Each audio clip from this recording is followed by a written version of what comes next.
Praise the lord. యేసు క్రీస్తు ప్రభు నామములో శుభములు. ఫిబ్రవరి క్యాలెండర్లు 2024 సంవత్సరంగాను అందుబాటులో వచ్చి ఉన్నాయి. మరి జనవరి ఫిబ్రవరి మాసానికి గాను వాగ్దానము, యెరూషలేమా నిన్ను ప్రేమించువారు వర్ధిల్లుదురు. కీర్తనలు 122వ అధ్యాయము 6వ వచనము. యెరూషలేము అనగా సంఘానికి సాదృశ్యంగా ఉంది. కాబట్టి సంఘాన్ని ప్రేమించేవారు వర్ధిల్లుతారు. మరియు మార్చి ఏప్రిల్ మాసాలకు గాను వాగ్దానము, ఆత్మఫలమేమనగా ప్రేమ, సంతోషము, సమాధానము, దీర్ఘశాంతము, దయాళుత్వము, మంచితనము, విశ్వాసము, సాత్వికము, ఆశా నిగ్రహము. గలతీ 5వ అధ్యాయము 22వ వచనము.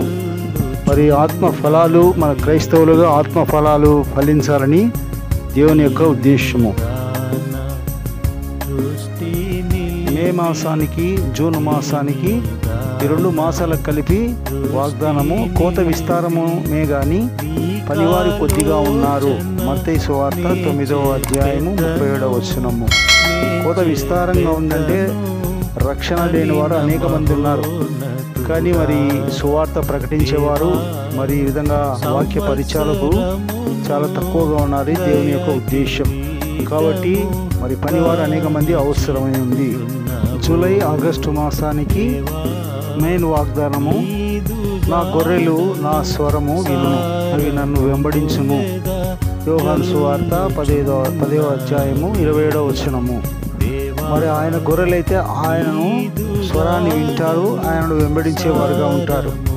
అనుబంధంగా పచ్చిక గల చోట్లను ఆయన నన్ను పరుండజేయుచున్నాడు, శాంతికరమైన జలముల యొద్ద నన్ను నడిపించుచున్నాడు. కీర్తన 23:2వ వచనము.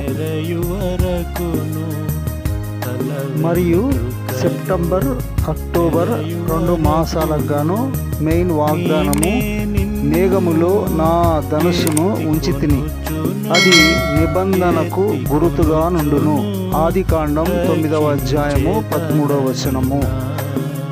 నిబంధనను ఆయన వాగ్దానం ఇచ్చి నెరవేర్చే దేవుడు, మాట తప్పని దేవుడు. నిబంధన చేసి దాన్ని నెరవేర్చేవాడుగా ఉంటున్నాడు.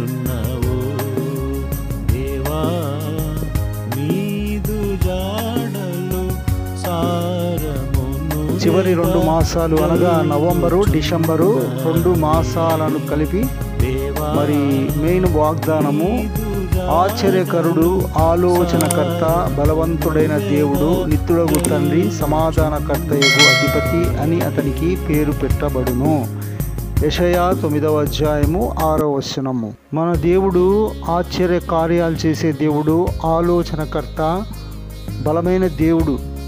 ఆయన సమాధానకర్త, నిత్యుడగు తండ్రి. అందుకొరకే ఆయనకు ఆ పేరు పెట్టబడి ఉన్నది. ఇది సార్వత్రిక సంఘ వాగ్దానము, తెలుగులో మరియు ఇంగ్లీషులో. ప్రపంచవ్యాప్తంగా సహోదరుడు బక్సింగ్ గారి ద్వారా ఏర్పాటు చేసుకున్న సార్వత్రిక సంఘాలకు 2024లో ఇచ్చిన సార్వత్రిక సంఘ వాగ్దానం. మొదటిది, సమాధానకర్తయగు దేవుడు మిమ్మును సంపూర్ణముగా పరిశుద్ధపరచును కాక.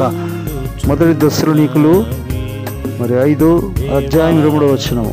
రెండవదిగా, నా శాంతిని మీకు అనుగ్రహించుచున్నాను. యోహాను 14వ అధ్యాయం 27వ వచనము. మూడవదిగా, సమాధానకర్తయగు దేవుడు సాతానును మీ కాళ్ళ కింద శీఘ్రముగా చితకదొక్కించును. రోమా 16:20 వచనాలు. ఈ విధంగా దేవుడు మరి సార్వత్రిక సంఘాలకు దేవుడు అనుగ్రహించిన వాగ్దానాలు. Thank you for watching. మరిన్ని వీడియోస్ కోసము ఛానల్ని సబ్స్క్రైబ్ చేసుకోండి. Praise the lord.